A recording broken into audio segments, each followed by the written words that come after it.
Hi, I am Luis Capule from BSN2B, and for today's procedure, I will be showing the infant Oro-Nasopharyngeal suctioning. So for this procedure, ang mga kailangan natin ay ang ating doctor's order, ang ating suction catheter, clean gloves, a cup, NSS or water for injection, and then our stethoscope and suction machine.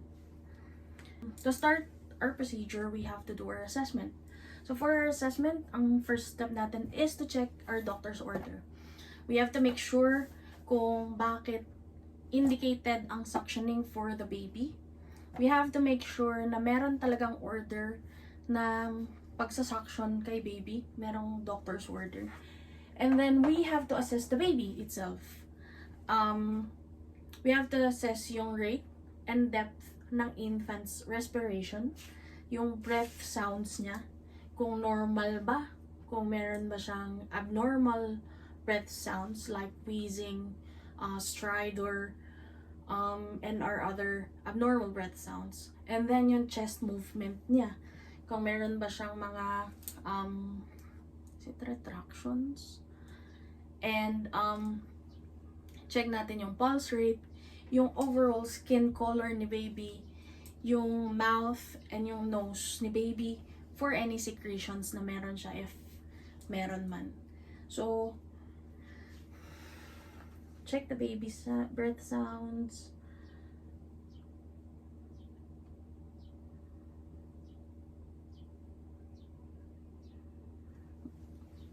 And then respirations and yung pulse rate, overall color niya, and then proceed with our planning. So for our planning, first and foremost is we have to make sure na hindi tayo magka-cross-contaminate kay baby, so we have to do our hand hygiene, preferably with water and hand soap. And after that, we have to gather the equipments na mga na-mention ko na before. And we will proceed with the implementation phase. Okay, so for our implementation phase, first I will open the sterile packaging of my suction catheter. So open na siya. And then I will prepare my cup by pouring my sterile water or NSS for lubrication. And then attaching the connector tubing to my suction machine, and then making sure that it's working in yung suction mechanism niya by placing a tub over the end of the tube. And then after that, I will put my gloves on. Gloves on.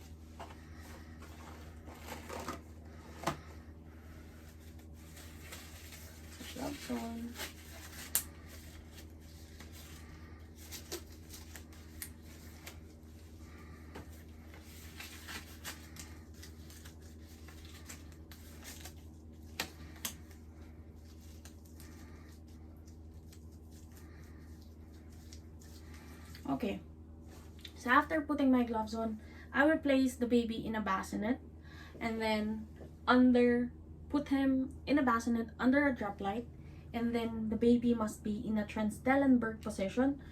So Transdellenberg position, dapat mas mataas yung legs compared to the head. So gaganyan na lang natin para mas mataas yung paa.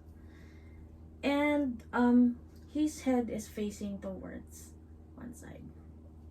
Okay. And then after nun, I will get the catheter and connect it sa aking tubing na nakakonect na sa suction machine. So, yan. And then kunin ko si catheter using my dominant hand. Okay.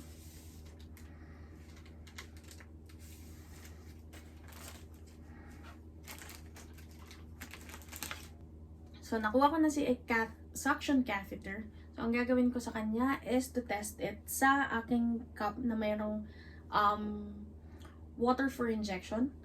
And then cover yung suction port to check if working yung suction mechanism niya. So, na-make sure ko na nagwo-work siya. Ang gagawin ko na is to put it insert it sa mouth ni baby. Una nating isa-suction ang mouth ni baby by inserting it sideways. Okay. Suction lang, baby. Okay, and then cover the suction port to make sure na nagsusuction siya. And then, make sure na no more than 10 seconds ang ating pagsusuction kay baby. And then, we have to withdraw it by circular motion. Ayan. Circular motion. Pagsusuction. And, ayan. Then, flash the catheter sa ating cup na merong saline water. And let's flash. And then, remove yung secretions. So, if happy na tayo, if okay na tayo dun sa pag-suction natin sa oral cavity ni baby, if tingin natin wala na siyang secretion, we have to proceed sa nasopharyngeal suctioning naman. So with this one, is sa ilong tayo mag-i-insert ng suction catheter. So it will be one nostril at a time. And again, not more than 10 seconds sa bawat nostril ang pag-suction natin. Sa bawat insertion. So i-insert natin sa ilong ni baby. Ayan. And then suction. And then kagaya nung kanina, circular motion ang pag-withdraw ng ating suction catheter. And then, flush ulit sa ating sterile water.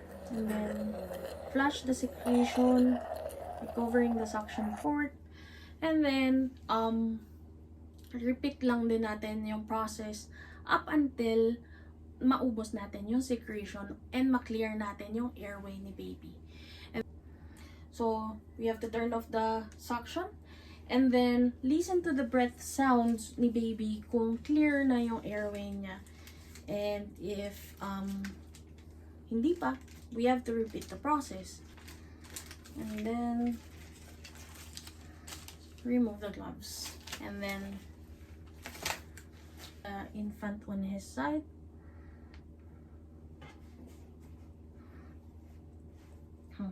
Place the infant on his side and do our hand hygiene again. Ideally, soap and water to wash our hands. And as for the evaluation, we have to evaluate kung na-clear ba yung breath sounds ni baby, kung yung mouth at yung nose niya ay free from secretions, by again listening to the breath sounds. And as for our last step, documentation ng kung anong na-observe natin, kung meron bang abnormal breath sounds, kung gaano yung secretion na nakuha natin, yung quality and quantity ng ating secretions, and kung sa ginawa nating suctioning, if na-relieve pa si baby. So yun po, thank you.